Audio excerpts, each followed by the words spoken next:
어제 전해드린 이른바 화이트리스트 영화에 대한 투자 의혹 소식 오늘 또 계속 전합니다. 어제는 KBS가 영화 인천 상륙작전에 투자하게 된 배경 의혹을 전했는데요. 특별취재팀의 취재 결과 이런 사정은 국책은행이나 다른 공공기관들도 예외가 아니었다고 합니다. 먼저 노윤정 기자입니다. 영화 인천 상륙작전에 대규모 투자를 한 건 KBS만이 아니었습니다. IBK 기업은행도 26억 원을 투자했습니다. 뿐만 아니라 창투사들을 끌어모아 모두 50억 원을 투자하겠다며 주관사로 나섰습니다. 기업은행에서 연락이 와서 저희가 다 맡아서 하겠다. 기업은행하고 얘기하라고. 국책은행이 영화 투자에서 주관사를 맡은 건 처음이었습니다. 나머지 창투사들을 IBK가 일단 줄을 세웠어요. 사실은 조금 의외였죠. 공공기관도 한몫했습니다.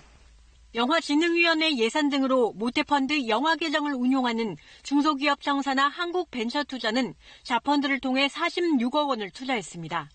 당시 영화 담당 신모 전문위원이 먼저 요청해 뒤늦게 투자에 합류했습니다.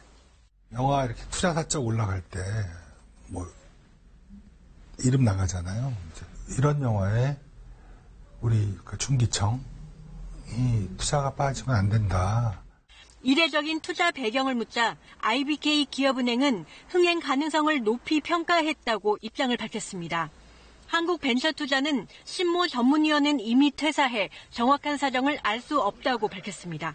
KBS 뉴스 노윤정입니다. 앞서 보신 모태펀드는 영화계에서는 이른바 돈줄로 불립니다. 한국벤처투자가 정부와 민간 출자금으로 모태펀드를 만들어 운용하는데 지난해에만 480억 원 규모였습니다. 이 돈을 받아야 영화 제작에 숨통이 트이는데요. 그럼 어떤 영화들이 투자를 받았을까요? 인천 상륙작전과 사선에서와 같은 이른바 반공영화는 각각 46억과 35억 원이 투자됐습니다. 반면 정권 입맛에 맞지 않는 사회 비판적인 영화는 찬밥 신세였습니다. 광주 민주화 운동의 배경인 택시 운전사, 그리고 원자력 발전소 폭발을 소재로 한 판도라는 단 한 푼도 받지 못했습니다.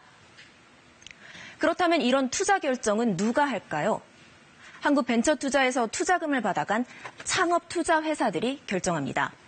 투자금을 대준 한국벤처투자는 공공기관이기 때문에 감독 권한만 있지 개별 투자 결정엔 개입할 수 없습니다. 그렇다면 과연 그렇게 결정됐을까요?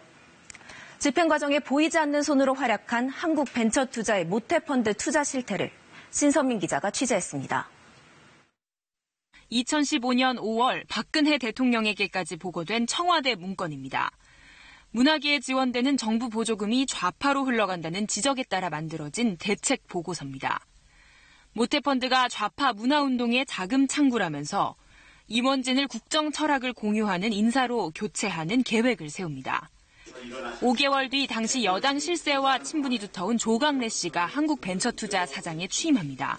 그러곤 모든 게 달라졌습니다.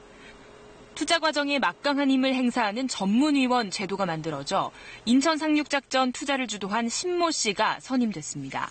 세월 예산이 됐던 간접들이나 그냥 나중에 보니까 블랙리스트에 올라간 제작과 간접들의 영화는 어떤 핑계를 대서라도 투자를 못하게 했고 최종 투자 심의 과정에선 외부 전문가 풀 제도가 생겼습니다.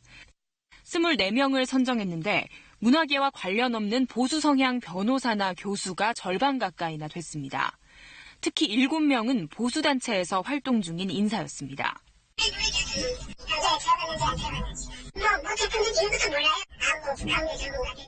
영화계 관계자들은 큰 압박감을 느꼈다고 털어놨습니다. 보수적인 그런 심사위원단이 있다 보니까 사전에 자가 검열을 해가지고 그런 부분으로 이제 습관화돼 버린 거죠. 한국벤처투자는 개별 영화 투자 결정에 관여한 바 없지만 출자자의 이익 침해 가능성이 높다고 판단될 경우 의견만 제시했다고 공식 입장을 밝혔습니다. 화이트리스트, 블랙리스트 그거 가만히 좀 치우세요. 행했다는 의혹에 대해서 어떻게 생각하세요? 그런 일 없습니다. 열악한 영화 제작 환경에 숨통을 틔워주기 위한 모태펀드를 정권을 위한 영화계 목줄로 전락시킨 집행자들. 검찰의 블랙리스트 수사가 시작된 후 한국벤처투자를 떠나 흔적을 감췄습니다. KBS 뉴스 신선민입니다.